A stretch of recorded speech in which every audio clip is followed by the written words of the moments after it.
کسی بھی معاشرے کی تعمیر و ترقی اس میں موجود نظم و ضبط کی بنیاد پر ہوتی ہے۔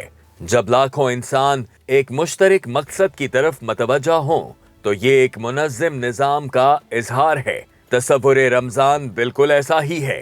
یہ ماہ مبارک معاشرے کو ایک مخصوص نظم میں باندھ دیتا ہے۔ جب کروڑوں انسان ایک ہی وقت میں روزہ رکھتے ہیں تو یہ صرف مذہبی عمل نہیں بلکہ ایک سماجی اور سیاسی نظام کا مظہر ہے۔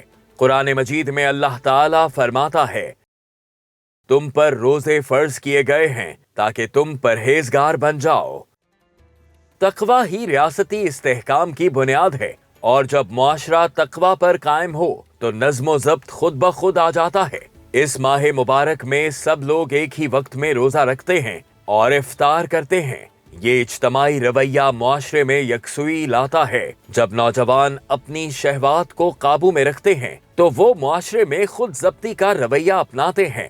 نبی کریم صلی اللہ علیہ وآلہ وسلم نے فرمایا، روزہ ڈھال ہے تو اپنے نفس کو محفوظ رکھو۔ یہ خود ضبطی ہی ریاست میں نظم و ضبط لاتی ہے۔ ماہ سیام میں امیر اور غریب برابری سے روزہ رکھتے ہیں۔ یہ برابری ریاستی استحکام کے لیے بہت اہم ہے۔ مسجدوں میں جب سب ایک ہی صفوں میں کھڑے ہوتے ہیں تو سماجی برابری کا احساس ہوتا ہے۔ ہر شخص جب اس برابری کو محسوس کرتا ہے تو وہ معاشرے میں اپنی ذمہ داری بھی سمجھ لیتا ہے۔ اس مقدس مہینے میں غریبوں کی خدمت، صدقات و خیرات معاشی توازن قائم کرتے ہیں۔ جب لوگ اپنی دولت غریبوں میں تقسیم کرتے ہیں تو معاشرے میں عدل و انصاف قائم ہوتا ہے۔ نبی کریم صلی اللہ علیہ وآلہ وسلم نے فرمایا، سب سے بہتر صدقہ وہ ہے جو رمضان میں دیا جائے۔